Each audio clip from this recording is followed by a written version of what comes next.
बिस्मिल्लाहिर्रहमानिर्रहीम। अच्छा, आज हम आईसीटी का अपना लेक्चर ले रहे हैं, लेक्चर नंबर 2। इसमें हम चैप्टर नंबर 1B अपना कवर करेंगे। चैप्टर नंबर 1B इंक्लूड करता है पार्ट्स ऑफ कंप्यूटर सिस्टम। तो आज हम मेजर पार्ट्स उसमें देखेंगे कंप्यूटर सिस्टम के, और फिर इन सारे पार्ट्स को हम डिटेल में स्टडी करेंगे। हमारा computer system mainly primarily 4 parts पे कंसिस्ट करता है। एक हमारी हार्डवेयर पार्ट्स जिनको हम टच कर सकते हैं, एक हमारा सॉफ्टवेयर जिसको हम इंस्टॉल करते हैं, जिसको हम देख सकते हैं, यूज़ कर सकते हैं, लेकिन टच नहीं कर सकते। तीसरा हमारा डाटा, जिस चीज़ों पर, जिस इंफॉर्मेशन पर हम काम कर रहे होते हैं। और फोर्थ पर यूज़र इन तमाम चीज़ों को रन कर रहा होता है, इन सबको चला रहा होता है। ठीक है, अब हम इन चारों को थोड़ा सा ज़्यादा और डिटेल में स्टडी करेंगे। ये आप देख रहे हैं एक पूरा हमारे पास कंप्यूटर सिस्टम यहाँ पर बना हुआ है, जिसमें यूज़र है हमारे पास जो इंस्ट्रक्शंस दे रहा है कंप्यूटर को माउस के थ्रू और कीबोर्ड के थ्रू।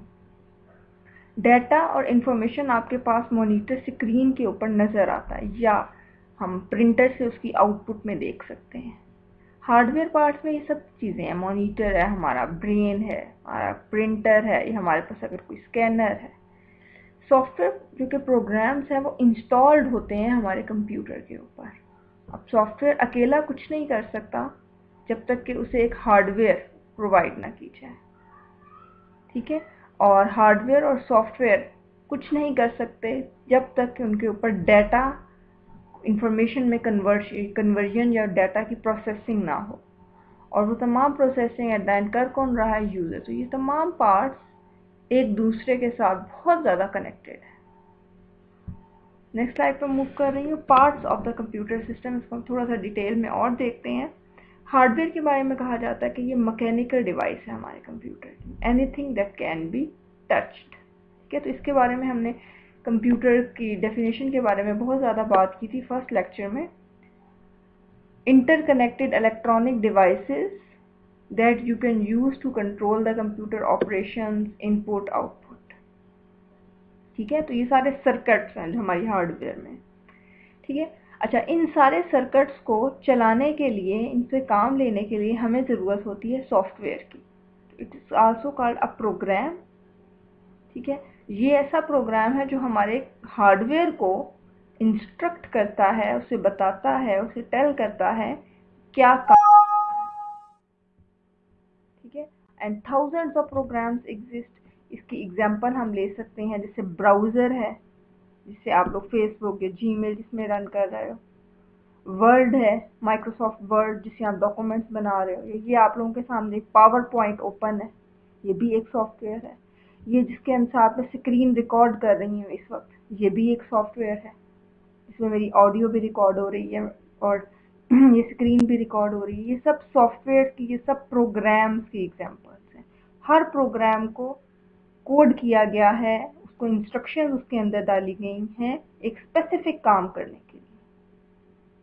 ठीक है, तो अभी जो एग्जांपल है, ये हमें स्क्रीन को यहाँ पर अभी रिकॉर्ड कर रही हूँ, तो इस प्रोग्राम में सिर्फ ये इंस्ट्रक्शन है कि ये मेरी ऑडियो को रिकॉर्ड करेगा और ये स्क्रीन के ऊपर जो भी मूवमेंट्स हो रही हैं, जैसे कर्सर मूव कर रहा है, जो कुछ भी हो रहा है, उस सब को ये रिकॉर्ड करेगा। ठीक है, नेक्स्ट हम मूव करते हैं। हमारे पास अगला पार्ट है data. These are the pieces of information. ठीक है, अब ये पावर पॉइंट तो सॉफ्टवेयर है मेरे पास, ये टॉक हेल्पर का भी एक छोटा सा सॉफ्टवेयर है मेरे पास, लेकिन ये उस वक्त तक कुछ नहीं है जब तक कि मैं कुछ ना कुछ ऑडियो बोलकर इसमें रिकॉर्ड ना करूं, या हमारी स्क्रीन के ऊपर कुछ ना कुछ डाटा जो है, ये जैसे ये जो चीज़ें मैंने लिखी हुई हैं, पॉइंट्स मैंने लिखे हुए हैं, अगर ये ना हो तो पावर पॉइंट का क्या फ़ायदा? उन चीज़ों का कोई फ़ायदा नहीं है जब तक कि डाटा उसके अंदर ना हो, फिर उस डाटा को प्रोसेस करके आप लोग उससे कोई ना कोई इंफॉर्मेशन ना हासिल करें, उस डाटा का कोई फ़ायदा नहीं है। फिर आखिरी हमारे पास पार्ट है यूज़र्स। यूज़र्स हम लोग हैं। यूज़र्स की बहुत सारी टाइप्स होती हैं। बहुत ज़्यादा सोफिस्टिकेटेड यूज़र्स होते हैं जिन्हें चीज़ों का बहुत ज़्यादा नॉलेज होता है, सॉफ्टवेयर का, प्रोग्राम्स का, कंप्यूटर्स का। और कुछ होते हैं नेव यूज़र्स। नेव यूज़र्स का मतलब कुछ ऐसे यूज़र्स जिन्हें बहुत ज़्यादा आइडिया नहीं है चीज़ों का, लेकिन वो बस सिर्फ उसको इस्तेमाल करते हैं। ठीक है, तो 2 या 3 तरह के हमने बात कर ली, ये मोस्ट इम्पॉर्टेंट पार्ट है। अगर यूज़र नहीं होंगे तो इस कंप्यूटर सिस्टम को ऑपरेट करने वाला कोई नहीं होगा, फिर इसका कोई फ़ायदा नहीं है। नेक्स्ट हम मूव कर रहे हैं इंफॉर्मेशन प्रोसेसिंग साइकिल पर। इंफॉर्मेशन प्रोसेसिंग साइकिल, सबसे पहले हम इस डायग्राम को थोड़ा सा देखेंगे, उसके बाद मैं आपको बताऊंगी ये होता क्या है। आप लोगों को सबके पास लैपटॉप्स हैं या मोबाइल फ़ोन्स हैं, दीज आर ऑल कंप्यूटर्स। हम इनपुट देते हैं, यूज़र इनपुट देता है, ये पॉइंट नंबर 1 आप लोग यहाँ से देख रहे हो। यूज़र जो है वो इनपुट देता है और वो इनपुट जो है वो हमारे कंप्यूटर के अंदर जाती है, हमारी प्रोसेस होती है, ब्रेन या सीपीयू के अंदर मूव करती है। वहाँ पे वो इंफॉर्मेशन या वो इनपुट जो है वो प्रोसेस होती है। उससे जो भी आउटपुट आता है वो हम कंप्यूटर स्क्रीन के ऊपर देखते हैं, मॉनिटर के ऊपर अपने देखते हैं। फिर उस आउटपुट को, उस रिज़ल्ट को अगर हम सेव करना चाहें तो हम उसको किसी भी स्टोरेज डिवाइस पर सेव कर सकते हैं। आप लोगों ने सीडीज का नाम सुना होगा, या आप लोगों ने हार्ड डिस्क का नाम सुना होगा, या फ्लॉपी डिस्क का नाम, जिसको आजकल बहुत यूएसबी कहते हैं, उसका नाम सुना होगा। कोई भी स्टोरेज डिवाइस हम उसके ऊपर उसको सेव कर सकते हैं। तो ये जो 4 चीज़ों का एक साइकिल है ना, 1 2 3 4, इसको कहा जाता है इंफॉर्मेशन प्रोसेसिंग साइकिल। ठीक है, अब इसी 4 चीज़ को हम यहाँ पे डिस्कस कर लेते हैं। इनपुट क्या है, इनपुट कहाँ से आ रही है? इनपुट मेनली यूज़र के से आ रही है, जो भी यूज़र है, हम, मैं, आप हैं। यूज़र किस तरह इंफॉर्मेशन देता है, किस सोर्स से देता है? उसके पास 2 ही सोर्स हैं, या वो कीबोर्ड से इंफॉर्मेशन इनपुट कर सकता है या वो माउस से कर सकता है। आजकल जैसे टच स्क्रीन आई हुई हैं, उनसे भी इंफॉर्मेशन इनपुट की जा सकती है। ठीक है, फिर है जी हमारे पास प्रोसेसिंग। तो प्रोसेसिंग क्या है? हमारा कंप्यूटर का जो सीपीयू है, ब्रेन है, वो उस इंफॉर्मेशन पे, वो उस इंस्ट्रक्शन पे, इनपुट पे कुछ एक्शंस परफॉर्म करता है। जैसे सपोज आपने इनपुट दी है, डबल क्लिक किया है आपने एक फोल्डर के ऊपर, ये एक इनपुट है।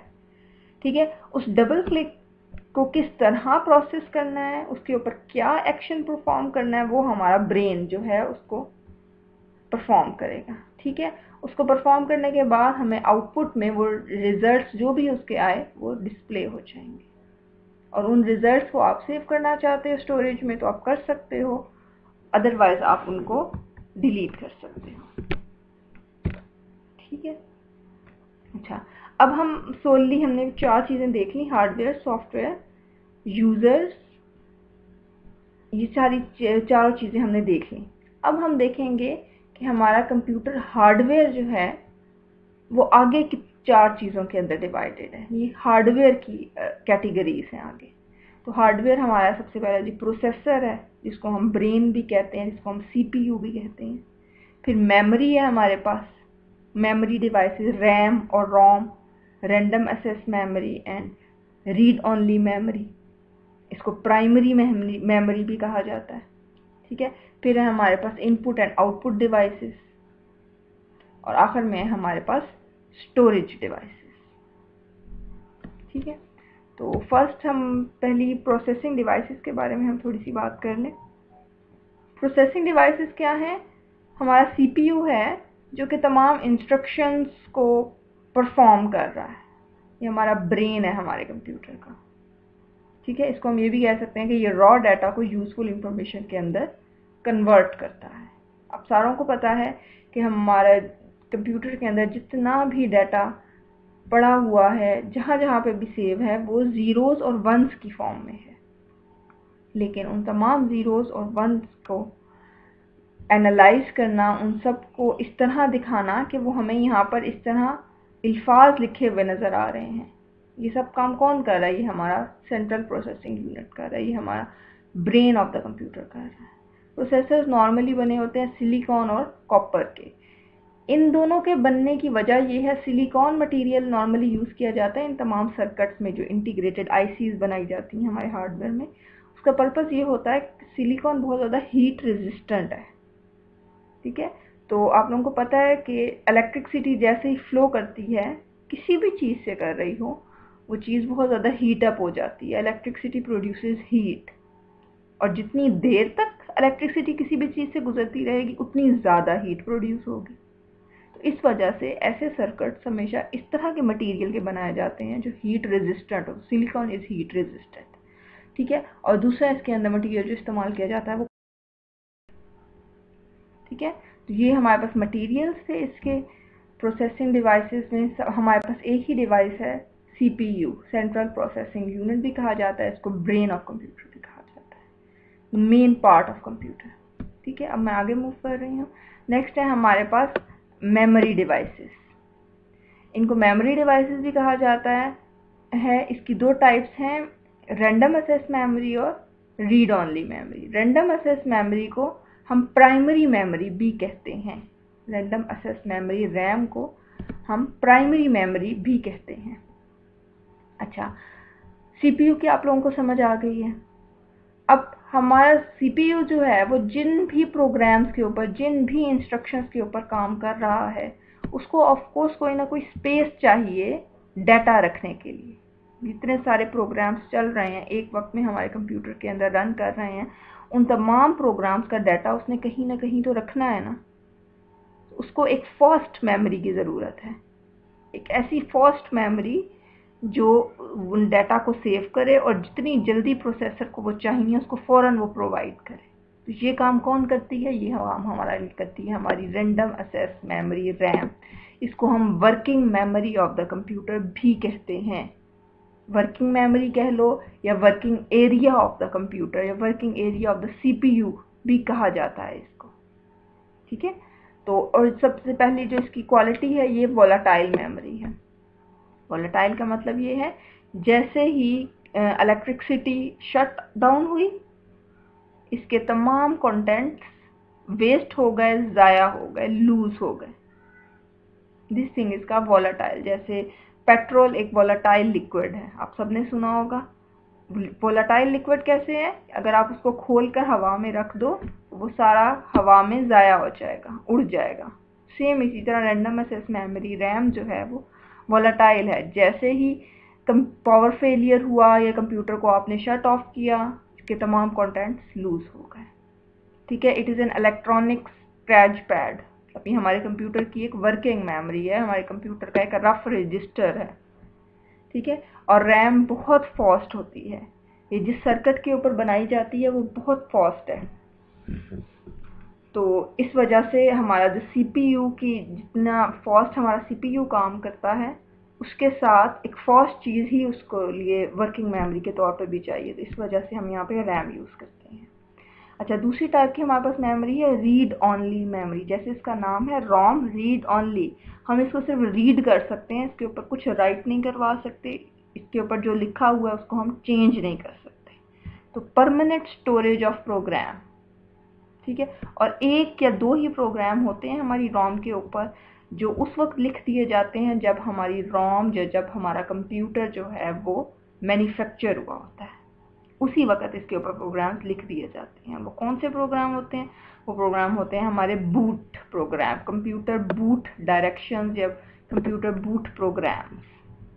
कंप्यूटर बूट प्रोग्राम्स का मतलब ये है कि जैसे ही आपका PC ऑन होगा, आपका कंप्यूटर, लैपटॉप, कुछ भी, आप ऑन का पावर का बटन दबाओगे, जैसे ही पावर का बटन दबेगा तो हमारा कंप्यूटर किस तरह रिएक्ट करेगा, हमारा कंप्यूटर कौन से प्रोग्राम्स रन करना शुरू होगा। नॉर्मली यही होता है, आप पावर का बटन दबाते हो, आपकी विंडोज़ लोड होना शुरू हो जाती है। हमारे कंप्यूटर को किस तरह पता चलेगा कि सबसे पहले विंडोज़ लोड करवानी है और कौन से वर्जन की विंडोज़ लोड करवानी है, वो विंडोज़ कहाँ पे पड़ी हुई हैं हमारे कंप्यूटर में। ये सारी बातें कौन बताता है? सारी बातें हमारी रोम से पता चलती है। नेक्स्ट हम मूव कर रहे हैं, हमारी इनपुट एंड आउटपुट डिवाइसेस हैं। इनपुट डिवाइसेस में हमारे पास आ गया कीबोर्ड, आ गया माउस, आ गया। इसके अलावा आउटपुट डिवाइस है हमारे पास, मॉनिटर हो गया, प्रिंटर हो गए, स्पीकर्स हो गए, और कुछ ऐसी डिवाइसेस हैं जो इनपुट के तौर पर भी एक्ट करती हैं और आउटपुट में भी, टच स्क्रीन। ठीक है, अगर इनपुट एंड आउटपुट डिवाइसेस ना हों तो फिर हमारे रैम का, मेमोरी डिवाइसेस का और हमारे CPU का कोई फ़ायदा नहीं है। जब इनपुट ही नहीं आनी तो उन्होंने काम क्या करना है? तो input is more very important. और जब इनपुट हो गई, प्रोसेसिंग हो गई, रैम ने और रोम ने भी अपना काम कर लिया, तो अगर आउटपुट डिवाइस नहीं होगी, आउटपुट में हमें कुछ नज़र नहीं आएगा, कुछ सुनाई नहीं देगा, तो भी हमारे कंप्यूटर का कोई फ़ायदा नहीं। तो these all devices are very integral to each other. अपनी स्टोरेज डिवाइसेस, हमारी फोर्थ टाइप हमारे प्रोसेसिंग डिवाइसेस की, तो हार्डवेयर डिवाइसेस की फोर्थ टाइप है हमारे पास स्टोरेज डिवाइसेस। स्टोरेज डिवाइसेस हमारे पास दो तरह की हैं। एक है जी सबसे पहले मैग्नेटिक स्टोरेज, इसको आप आम अल्फाज में हार्ड डिस्क ड्राइव भी कहते हैं। तो हर कंप्यूटर में एक हार्ड डिस्क लाजमी लगी हुई है, लैपटॉप है या दूसरा डेस्कटॉप कंप्यूटर, एक हार्ड डिस्क लाजमी है। और दूसरी हमारी स्टोरेज डिवाइस होती है ऑप्टिकल स्टोरेज। ऑप्टिकल स्टोरेज मतलब हमारी सीडी, डीवीडी, वो सारे ऑप्टिकल स्टोरेज डिवाइसेस हैं। ठीक है, नॉर्मली तमाम डेस्कटॉप कंप्यूटर्स में एक सीडी रोम या डीवीडी रोम लगा होता है। ठीक है, सीडीज को या डीवीडीज को रन करने के लिए। ठीक है, अच्छा हो सकता है ना भी हो किसी डिवाइस के, किसी डेस्कटॉप कंप्यूटर में कोई डीवीडी या सीडी रोम ना लगा हो, लेकिन hard disk drive magnetic storage must है। ठीक है, अब हम इन दोनों को, अपने मैग्नेटिक स्टोरेज और ऑप्टिकल स्टोरेज को थोड़ा सा यहाँ पे अब डिस्कस करने जा रहे हैं। Magnetic storage hard disk drive, इसको नाम मैग्नेटिक स्टोरेज इसलिए दिया गया है क्योंकि हार्ड डिस्क ड्राइव के ऊपर डाटा सेव होता है in magnetic form on the principle of magnetism. ठीक है, मैं यहाँ पे एक छोटा सा स्ट्रक्चर यहाँ पे आपको ड्रॉ करके दिखाना चाह रही हूँ, होप सो कि आपको समझ आ जाए। ये हमारे पास एक 1 मिनट, पेंसिल ले रही हूँ मैं। अच्छा, ये हमारे पास एक अजीब सा सर्कल बना है। अच्छा, ये इस तरह चलता है। ओके,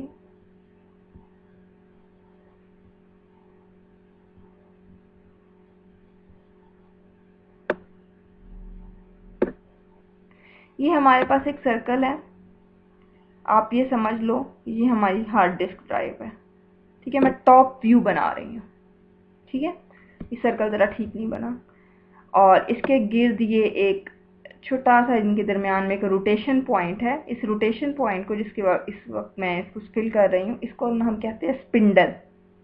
ये रोटेशन पॉइंट है, इस रोटेशन पॉइंट के गिर्द हमारी हार्ड डिस्क का ये जो प्लेटर है, ये जो सर्कल है इसका, ये घूमता है, ये रिवॉल्व करता है। ठीक है, स्पिंडल के गिर्द एक रीड राइट हेड होता है, एक इस तरह का बना हुआ। इस हेड पर, ये जिस जगह पर, ये जो हेड का बिल्कुल टॉप है, इस टॉप पे हमारे पास लगा होता है मैग्नेट। ठीक है, अब मैग्नेट का ये काम है, हम जो अपनी हार्ड डिस्क का ये जो प्लेटर है, ठीक है, एक टॉप व्यू बना रही हूँ मैं, ये जो प्लेटर है इसको हम कर देते हैं थोड़ा सा चार्ज। ठीक है, इसके पे हमें चार्ज लगा देते हैं। अब चार्ज क्या करता है कि जैसे ही उसके ऊपर ये मैग्नेट टच करता है, जिस भी सरफेस पर ये मैग्नेट थोड़ा सा भी टच करेगा, जहाँ पे भी ये टच करता जाएगा, वहाँ पे हम कहते जाएंगे कि प्रेजेंस ऑफ इलेक्ट्रिकल चार्ज या presence of magnetic charge means bit number 1, और एब्सेंस ऑफ मैग्नेटिक चार्ज, जहाँ पर ये टच नहीं करेगा, उसको हम कह देंगे बिट 0। ये हमारे पास एक छोटी सी टर्मिनोलॉजी है किसी भी हार्ड डिस्क ड्राइव के ऊपर बिट्स को, जीरोज और वंस को सेव कराने की। ठीक है, ये जो इसके पीछे प्रिंसिपल इस्तेमाल होता है, ये है मैग्नेटिज्म का। ठीक है, हमने हेड के ऊपर मैग्नेट लगा दिया छोटा सा, और हमने अपनी जो प्लेटर है वो हमारे पास आयरन का या एल्युमिनियम का होता है। तो एल्युमिनियम बहुत जल्दी चार्ज हो जाता है, और उसके जो हम चार्ज से जैसे ही हम उसके साथ मैग्नेट टच करते हैं, तो प्रेजेंस ऑफ चार्ज मीन्स 1 और एब्सेंस ऑफ चार्ज मीन्स 0। ये टर्मिनोलॉजी है, ये प्रिंसिपल है हमारा हार्ड डिस्क के ड्राइव के पीछे। ठीक है, अच्छा अब हम आगे मूव कर रहे हैं अपना। A disk is a flat round object that spins around its center, जो मैंने आप लोगों को बताया कि उसके सेंटर को हम स्पिंडल कहते हैं। Read write heads are used to read data from the disk और write data on to the, reading और राइटिंग दोनों सेम इसी मेथड से हो रही हैं, रीड राइट हेड के थ्रू। ठीक है, आई होप ये आपको क्लियर हो गया होगा। अच्छा, दूसरा है हमारे पास ऑप्टिकल स्टोरेज। ऑप्टिकल स्टोरेज क्या करता है कि हम अपना डाटा को हम अपने सेव करवा रहे होते हैं अब हम बात कर रहे हैं अपनी ऑप्टिकल स्टोरेज के बारे में। तो ऑप्टिकल स्टोरेज का मतलब होता है ऑप्टिक्स से, अगर हम वर्ड ऑप्टिक देखें तो ऑप्टिक का मतलब होता है लेज़र, लाइट। ठीक है, लाइट इसका मतलब होता है, ये लेज़र्स या लाइट। तो ऑप्टिकल स्टोरेज में सीडी रोम्स पे या डीवीडी रोम्स पे जो टेक्निक, जो प्रिंसिपल इस्तेमाल हो रहा होता है डाटा को सेव करने का, वो होता है ऑप्टिकल, वो होता है लाइट के थ्रू। लाइट के थ्रू किस तरह होता है? आप लोगों ने सीडी ड्राइव्स देखी हुई हैं, आप सब ने, आप लोगों ने देखा होगा प्लास्टिक की बनी होती हैं, गोल सी, उनके दरमियान में भी एक सेंटर पॉइंट होता है। ठीक है, अच्छा, अभी जो गोल सी आप लोगों को नजर आ रही होती है सीडी प्लास्टिक की, ये दरअसल प्लास्टिक की नहीं होती। दो प्लास्टिक लेयर, मैं इसका एक साइड व्यू बना रही हूँ सीडी का, बहुत बारीक होती है, आई नो। ये अगर इसका साइड व्यू है, दोनों साइडों पे ऊपर नीचे हमारे पास प्लास्टिक है, तो दरमियान में इसमें हमारे पास, यहाँ पर बिल्कुल दरमियान में आपके पास एक एल्युमिनियम की फॉइल होती है। ठीक है, मेन डाटा जो आपका सेव हो रहा होता है वो इस एल्युमिनियम की फॉइल पर सेव हो रहा होता है।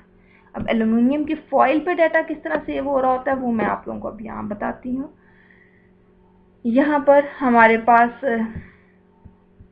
एक लेज़र बीम होती है, एक रीड राइट हेड होता है, जिसके टॉप पर यहाँ पर लेज़र बीम लगी होती है, लेज़र बीम। ठीक है, जो लाइट को बहुत फ्रीक्वेंसी के ऊपर लाइट को ड्रॉप करवाती है।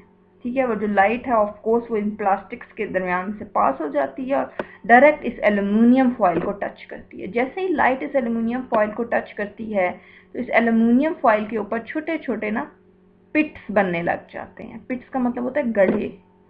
ठीक है, तो छोटे छोटे पिट्स, गड्ढे क्रिएट होना शुरू हो जाते हैं हमारी इस एल्युमिनियम फॉइल के ऊपर। सिंपल ये हमारा प्रिंसिपल है, presence of a pit means bit number 1 और absence of a pit means bit number 0। चाहे हम बात कर लें सीडी रोम की, या हम बात कर लें हार्ड डिस्क ड्राइव की, या हम बात कर लें किसी लेटेस्ट से लेटेस्ट कंप्यूटर लैपटॉप की, data at the end save हो रहा है जीरोज और वंस की फॉर्म्स में। ठीक है, जो बात हमने की थी अपनी जनरेशन ऑफ कंप्यूटर्स पढ़ते हुए कि एट द एंड क्या हुआ, हमने ट्रांजिस्टर ज़्यादा लगा दिए, हमने सेव जीरोज और वंस ही कराने थे।